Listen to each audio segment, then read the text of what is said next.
All right, next up we'll go through Joe Madureira's Battle Chasers run.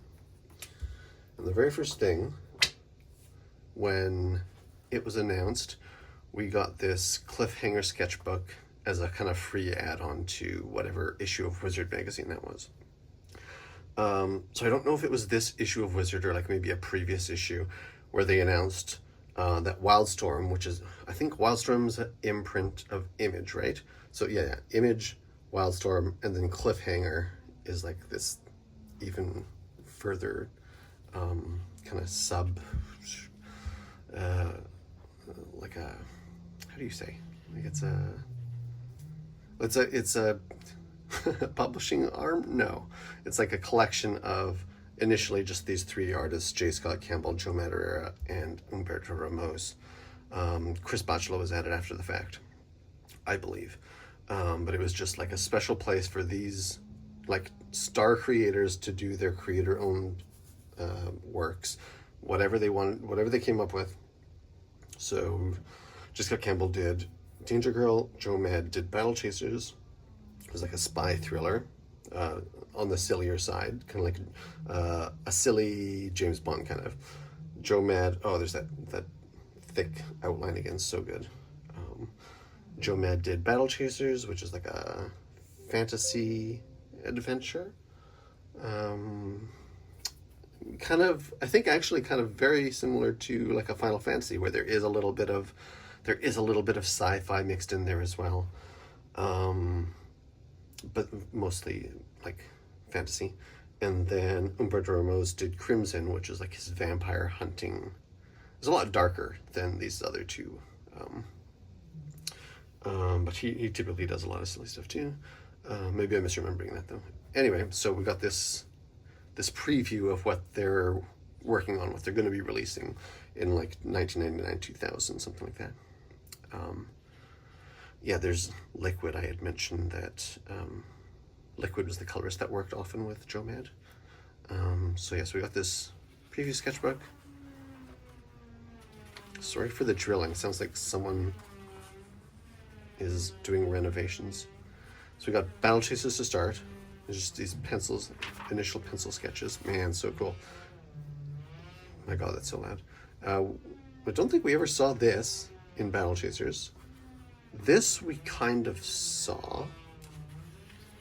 I guess, what are these, like the equivalents, what were they called? Like Calibretto? War Machines or something like that? This guy I'm not really sure we saw. I'm like tempted to just stop this video because this is ridiculous. Here's Red Monika.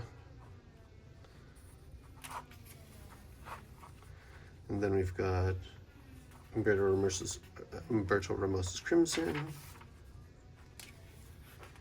He's an artist whose style has kind of like, you can tell it's him when you see his work, regardless of kind of which era, but it's kind of been refined quite a bit and changed over the years.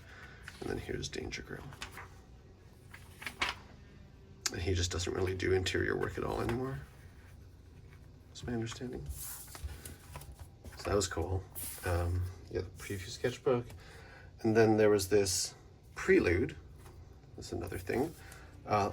Yeah, there's this website called anotheruniverse.com.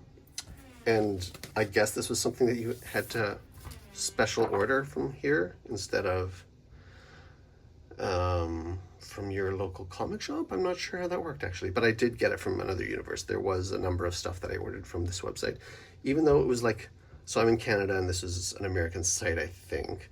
And so the shipping would have been ridiculous for me to order stuff, but I did order a number of things from this website. So actually, yeah, well, as soon as I opened this, I was like, oh, this is how the trade paperback and the hardbound editions start with this prelude. But this, at the time, if you didn't have the prelude, you kind of just hopped into issue number 1 after this. Oh yeah, so that was quite short actually, and then we get a sketchbook, another sketchbook. So a lot of the same stuff as we saw before. This is like a sketchier version of what we saw in the previous one. Oh yeah, it's right there next to it.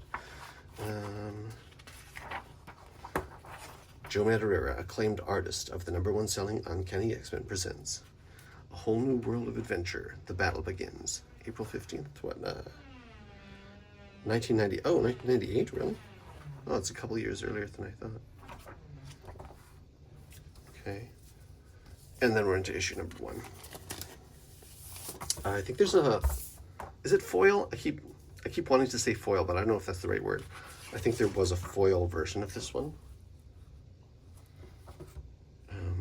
But I do not have that. Oh, it is a wraparound now. And I guess I'll go through all of these, but I did do the trade paperback, so I've like shown all this content before. Maybe not with these amazing ads though.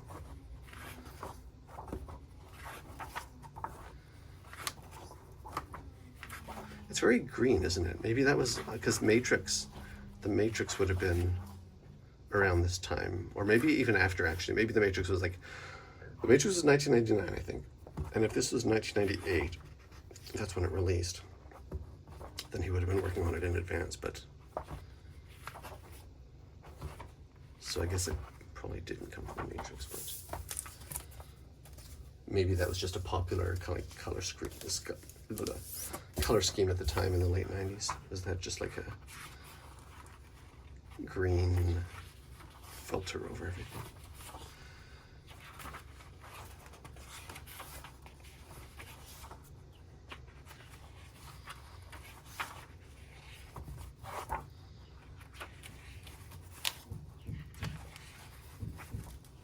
I think that the backstories of all these characters are so interesting. I really like the relationship between Calibretto and Gully. I guess we don't know too much about Nolan, right? He's like this powerful wizard, but what's his deal? Garrison's really mysterious, obviously. We don't know too much about Monika.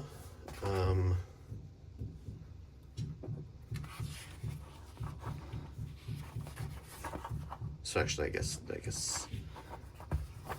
maybe I'm just referring to Calibretto and Gully. This stuff's really cool. Also, these two characters, these two guys that work with Monika, Bengus and Ackerman.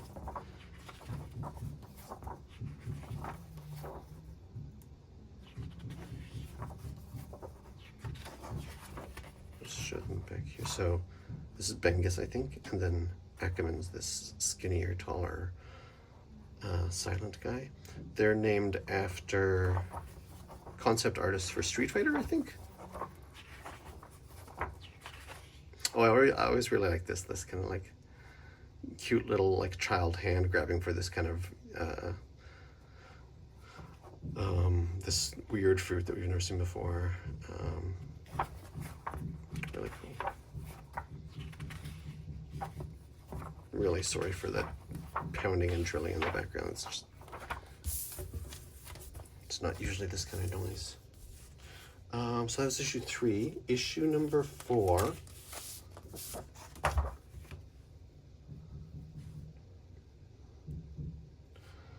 Issue #4 had, 4 different covers by Joe Mad. I don't know if there were, this might have been the issue also where the Cliffhanger guys did variants for each other's series. But for issue 4 for Battle Chasers, there were 4 covers. And then, I don't know if this was advertised in advance or if I just happened to collect them all because they were Joe Mad, and my pull list at my local comic shop, the instructions were just get me everything by Joe Mad. So I don't know if I knew about this in advance, but there's this, line them all up on the back. You get this Red Monika art by Joe Chiodo. Pretty cool. And it's actually nice how well that actually lines up. There's a bit of jank here, a little jank there, but for the most part, pretty good, hey? So that's cool. And yeah, so the 4 covers by Joe Mad, they just kind of spotlight each of those main characters. So we've got Gully, Garrison, Nolan. I think this is these 2 are my favorite covers, and Calabretto. I like the line work on this one quite a bit. I like how like the logo's blurred. That's cool. But I also like the detail on like the waves and the pose on this, and the glowing of his staff, and the kind of gold logo. Whereas I guess the standard logo is kind of like this. Is this supposed to be like a kind of gold? It's more of an orange, like this is, I don't know. So that's cool. I guess I'll flip through one.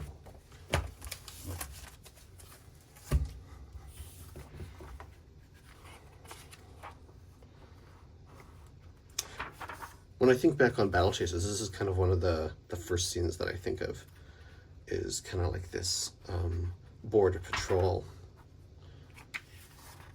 trying to deal with these escaped convicts.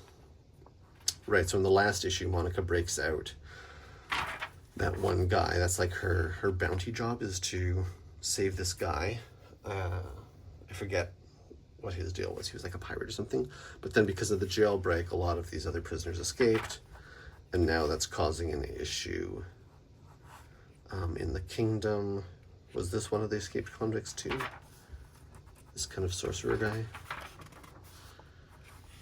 And what, they're like blackmailing the king or something.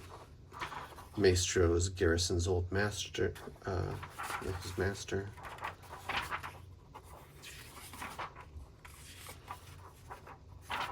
And then there was this scene where, I forget who this guy is, but he just stops Nolan's heart, which is so badass.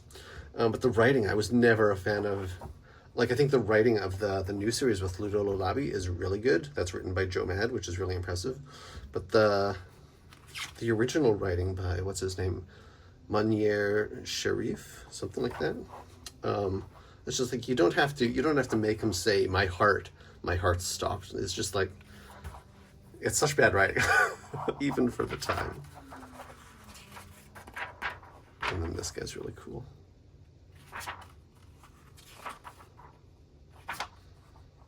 Nice. Oh, this is Ed McGuinness, apparently. I would not have guessed that just from looking at it. And then Dave Finch, yeah.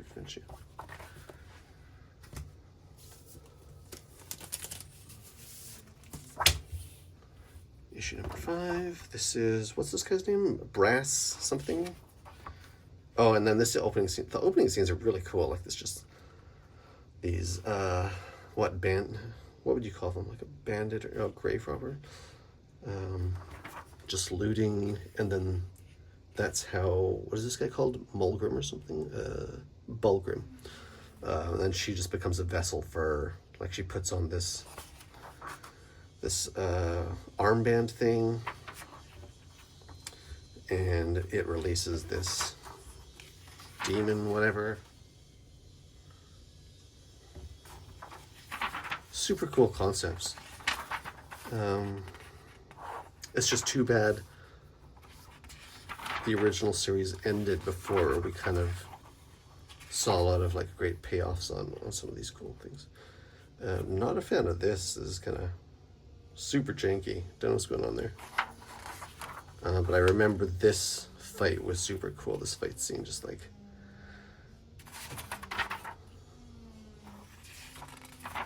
the way he portrayed the action. And like this kind of like more martial art combat stuff. These like a monk style fighting.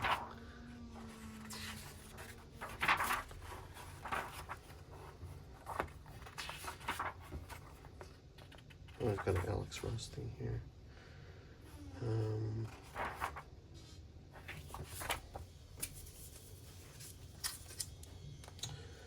Here's issue number 6. Again, we've got a couple covers here. And I'm a fan of Adam Warren, so at the time I picked up both of these.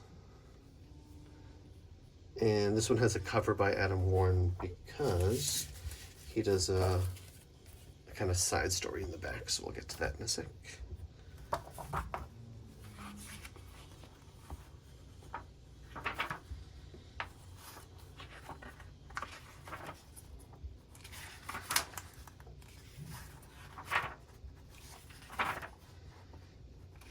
I was not a big fan of like earlier on in the series. Monica was like, she had big breasts, but they weren't like ridiculous crazy. And then here it's just like they're just like balloons, and it's just, it's not fun to look at. I think it was purposeful by Joe to be like, he's making fun of how female characters are designed in mainstream comics, but I think he went a little far. I think it's just, it detracts from how good his art is. It just, yeah. So here's the Adam Warren story. It's like a very, I haven't watched much Indiana Jones, to be honest, but I'm kind of getting that vibe. Or like, actually, I rewatched the Star Trek remake movies recently, and that's how the third one opens.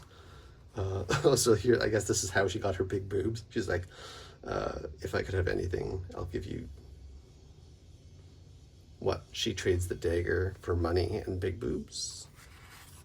Or, I don't know, I should read it. No, maybe that's not what happens. I'm just wrongly interpreting here.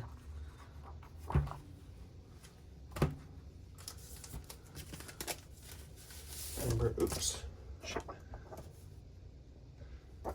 Number 7. I think this was, so he did a contest asking fans to design like a creature design. And this is the issue where it was revealed. This is like the winning thing, so.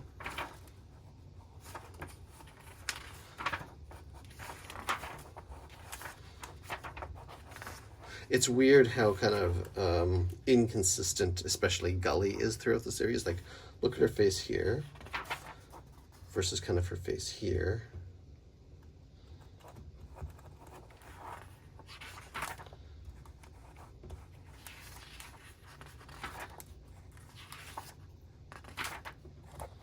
So cool.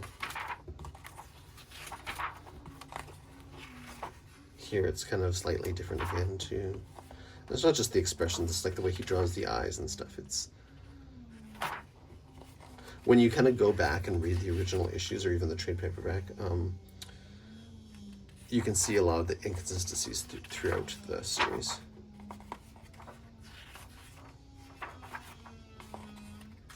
But again, I think that might be in part because there were massive gaps between issues as opposed to on his Uncanny Run where it was a monthly thing.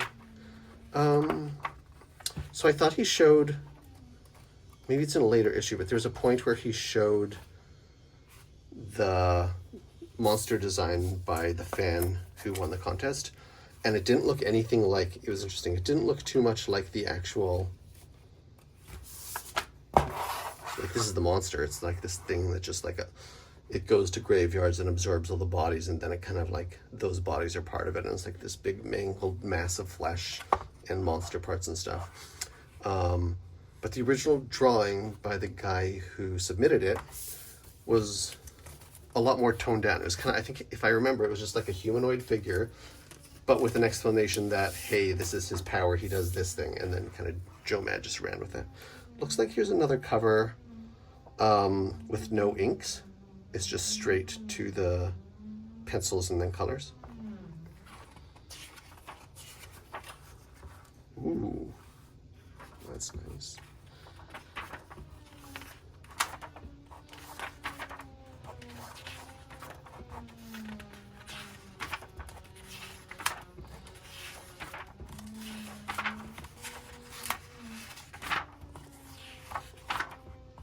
Oh, I'm gonna eat Scully.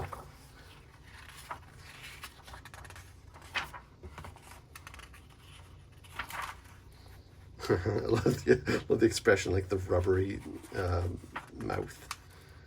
That's cool. Oh, here it is. Yeah, so it's like nothing like what Joe Mad drew. It's just kind of like this man with like a wolf sticking out of his shoulder and crap, but with the explanation that. So this was Humberto Granados. and the monster was called the Borrower. Cool. Come up closer. So I kind of get the, if you're familiar with the video game Elden Ring, there's a boss called Godric the Grafted, and he kind of does this similar thing, but intentionally where, and he's more, I don't know if this is like a mindless monster, but he takes like body parts and sticks them on himself, and he's got like 12 arms or whatever. And like during the boss fight, he like grabs a dragon and tears off its head, and then he's got like a dragon head for an arm, and he blows fire at you through his dragon arm. It's so cool. But yeah, kind of similar vibe.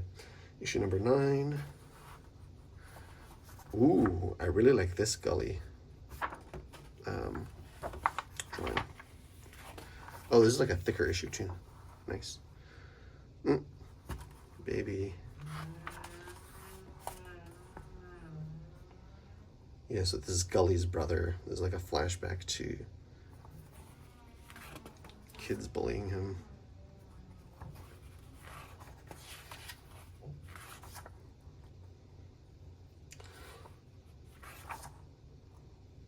Oh, and actually, I guess I showed this in the trade paperback because it would have been included there. But there's another short story in like a fantasy anthology magazine called Frank Frazetta's Fantasy Illustrated. And that had a little kind of like single page pinup flashback stories about various things. So it was like a little excerpt from like the exploits of Garrison, or like another sorcerer that Nolan battled in his past. And one of the flashbacks was of Gully's dad, Aramis, who's like this famous knight of the realm or something. Oh, this is cool. Just like a non-comic sketch. But yeah, we didn't see anything of that. I noticed they were talking about, because this is Aramis's other child, and then they actually call out his name here, Aramis. But up until this point, I don't think he was even referenced except in that side story. Oh, is this another? Oh, that's cool. Totally forgot that existed. So there's another Adam Warren, and this kind of flip thing. This is Garrison and Red Monika.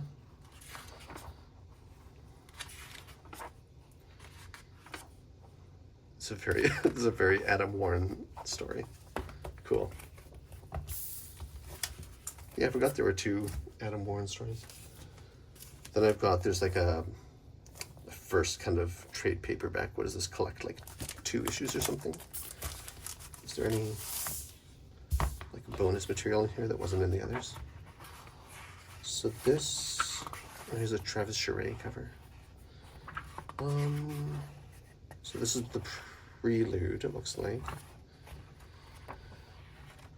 And yeah, it looks like the first 2 issues, and then there's this famous pinup. I think this is a special cover for one of the issues. And these sketches we've kind of seen before. These look new, actually. Oh, that one's cute. What is that, like a metal armor skirt or something? And then, yeah, we've seen all that.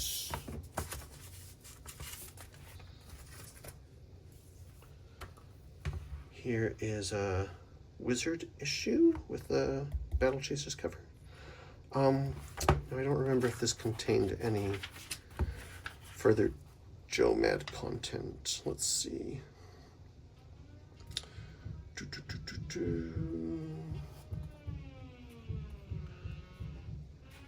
It's hard to see at a glance. Maybe if we just do a quick flip through. Oh, right, they always had like the pricing guide in the back, which like took up so much room. And there's an ad for it. Man, I missed this magazine.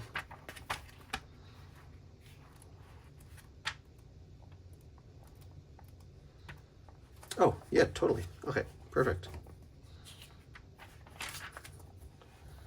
It's a mad, mad, mad world. I actually get that reference because there's a movie called It's a Mad, Mad, Mad, Mad World. Um, it was like an old black and white movie, I think, but when I was a kid, that was something that we had for some reason. I think it was a gift from like my dad, from my uncle or something. Anyway, here's Joe Mad's studio. Yeah, here he's talking about his influences. Lunar, Street Fighter. He was always a big gamer, which explains why he moved on to video game design after Battle Chasers. Yeah, it's just a 2-page thing. There were previous spotlights on him in other Wizard issues.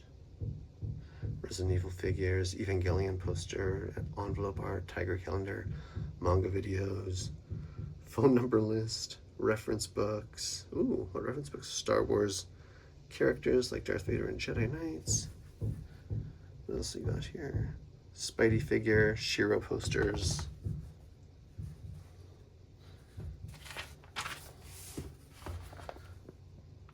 Character sketches, reference material, Brastamir. Yeah, that's the character's name. Battle Chasers, the movie. Oh yeah, a fan made this for him. That was cool. Pris from Bubblegum Crisis, Shuriken, Sega Saturn, Nintendo 64. Oh damn.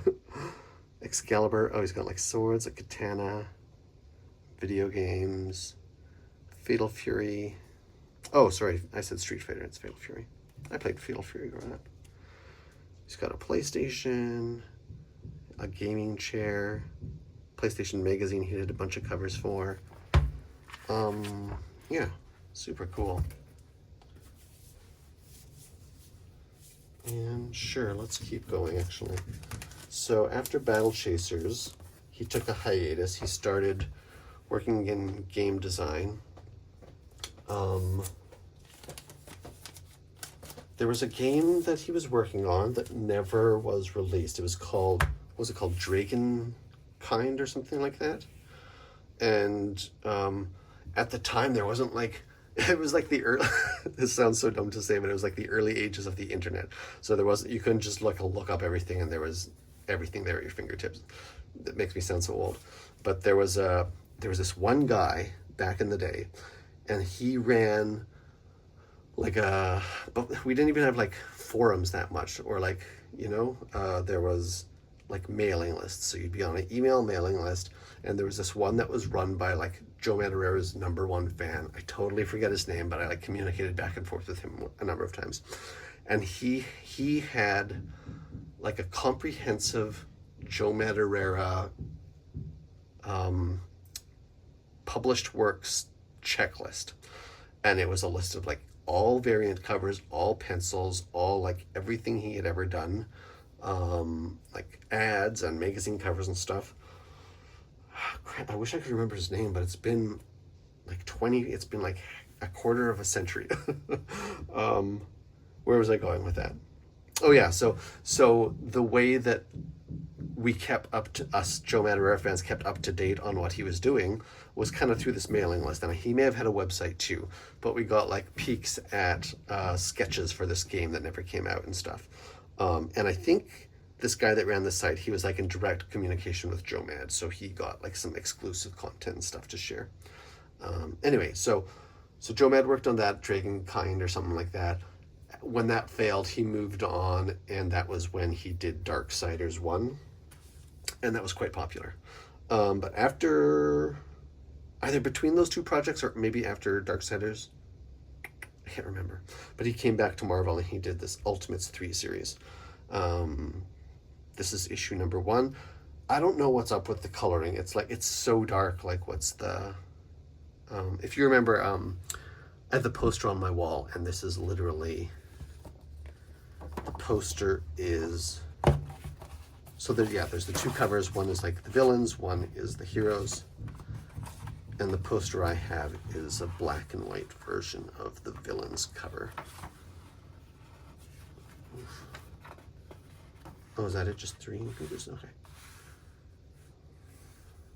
super cool. I seriously don't know why the color is so dark. Like, is that the colorist's fault? Is that the printer's fault? I don't know. It's ridiculous. There are like comics that I've owned where the coloring was this bad, and I just like threw them out because you can't even tell what the fuck's going on, right? I don't know what's going on. And actually, I should have kept that open because this is actually technically a 6-page spread.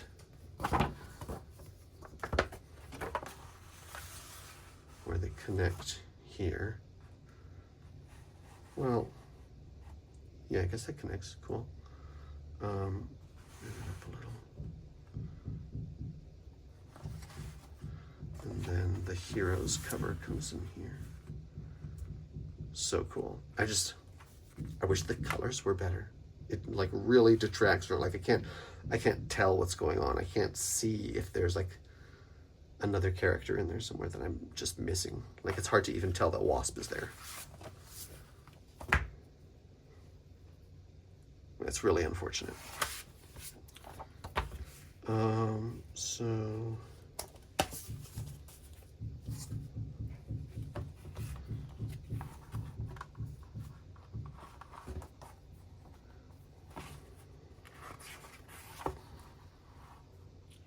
actually, the interior colors don't look too much better.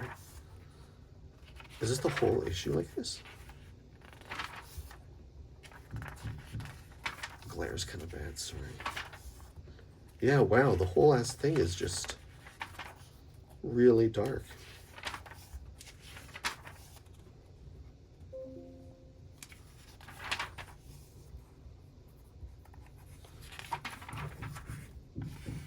I remember at the time, Joe Mad was kind of saying that he was refining his style kind of almost intentionally to go a little more realistic.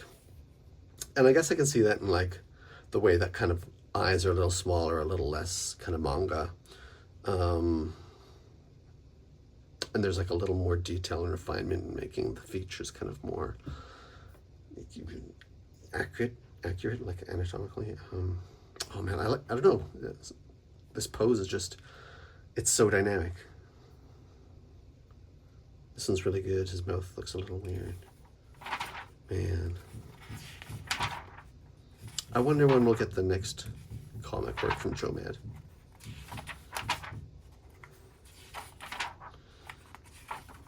What's going on in the back here? Just so many ads, it's crazy. That's not even, well, that's cool, portfolio working. Okay. Totally unrelated, but you should follow David Finch on YouTube. He does a lot of awesome tutorials, but he also does like live draw sessions where you just watch him draw. He'll have a guest on and they'll draw together while talking about comics. And he did a portfolio review, like a bunch of them just in a row recently. I think it was like his most recent video actually. And first of all, like a lot of these amateur artists that submitted their portfolios to be reviewed by him, some of them are like incredible, like so good. One of them, he was saying his response to one of them was like, who have you shown this art to? Because the only reason you're not currently working professionally in comics is because you haven't shown your art to anyone. That's how good this one guy was. But I always really like watching those reviews, especially by like artists that I really like, because it kind of gives you some insight into their working process that you don't necessarily get when they do their own tutorials, you know, because they're talking about things that maybe you as an amateur artist yourself are struggling with that he might not consider because he's such a veteran, right? So there are common mistakes that he'll point out in another artist's work. And a lot of the times you can be like, oh, that's something that I do.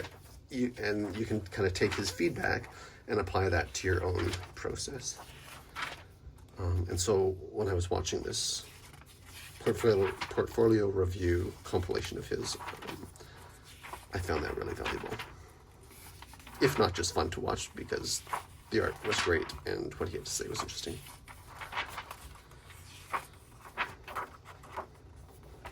I don't have too much to say about this Ultimate series, other than the art is awesome, and the coloring is unfortunate. Ooh, I like this black and white. Super cool. Looks like for these flashbacks he did just pencils without inks again. And I love that you can see like the kind of pencil scratches in these silhouettes, and yeah. I think maybe there was a future series where, oh, now my cat's making noise, where he did the whole book without inks. Maybe it's literally this issue that I'm looking at right now. I think so, actually.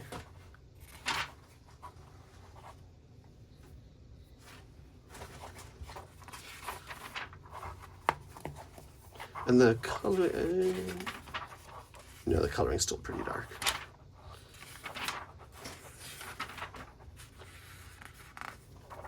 It's crazy how that made it through the editorial process with colors this dark.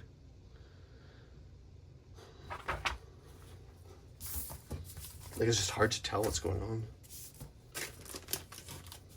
And here's the final issue, number 5. Does this have a wrap cover too? Just 2-page spread.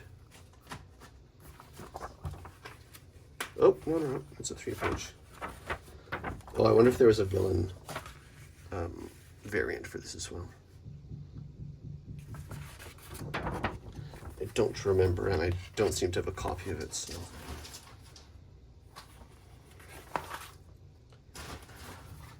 This was after the point when I had a pull list at my local comic shop, I think. So I had to go out and source these issues individually.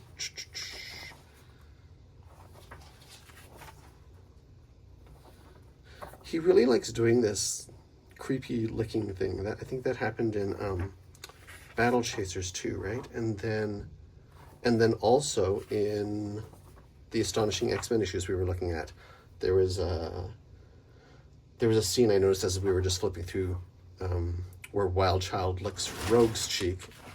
That's my cat, sorry. I guess because okay, so that was actually a pretty good use of it because Wild Child can't speak, and so he licked Rogue because he knew that Rogue would get his memories from the physical contact.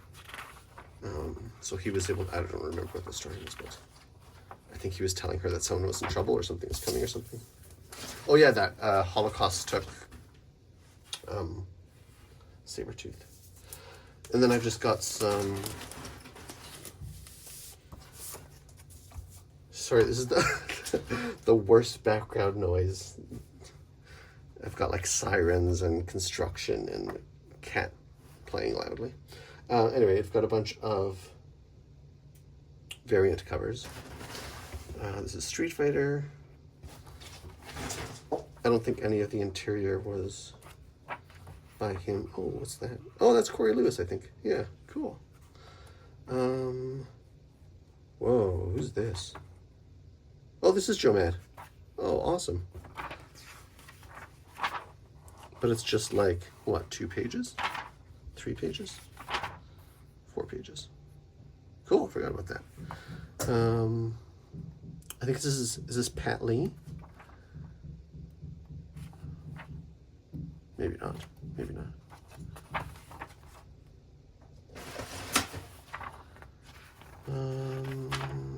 Can't tell just from looking. Is this Bengal? Who are we looking at here? It doesn't really list the artist, does it? Unless I'm missing it obviously in front of me. Joe Madureira. Okay.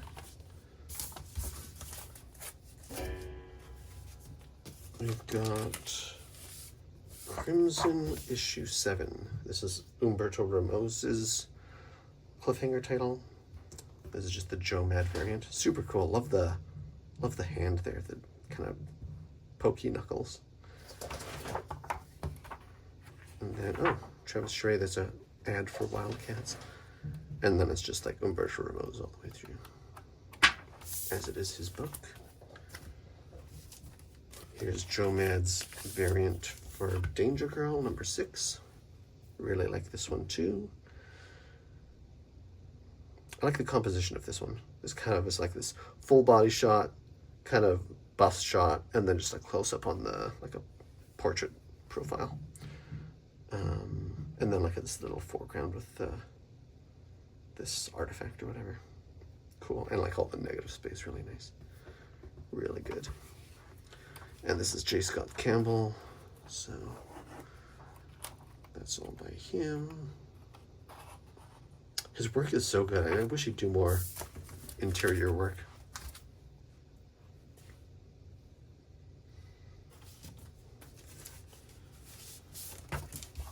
And we've got Steampunk, issue number 4. I don't remember the name of this character. Yeah.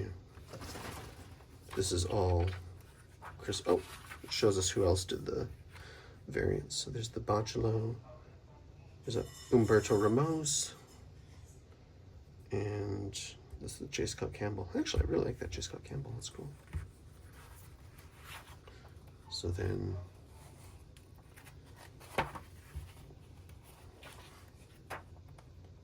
Steampunk is excellent. Highly recommend. Now, I don't even remember what this next one was. Soul Saga? Weird, kind of weird logo. Looks like just like a stock font someone decided to use. I remember this name, Platt. Oh no, Platt's the, yeah, Stephen Platt is the penciler.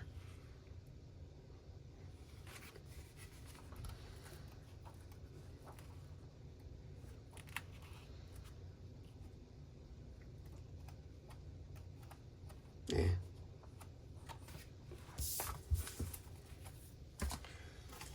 Next is this DV8 cover. I had referenced this in a previous video and I was trying to remember what covers I had of his stored away. I really like this. I'm not familiar. I don't know if I've ever read DV8, but it's I believe it's an Umberto Ramos drawn book. That's not him. That's not. This looks like someone trying to imitate J. Scott Campbell. This isn't actually J. Scott Campbell, is it? I don't think so. Weird. Oh, I was sure this was by Umberto Ramos. Yeah, who's the artist here? Cover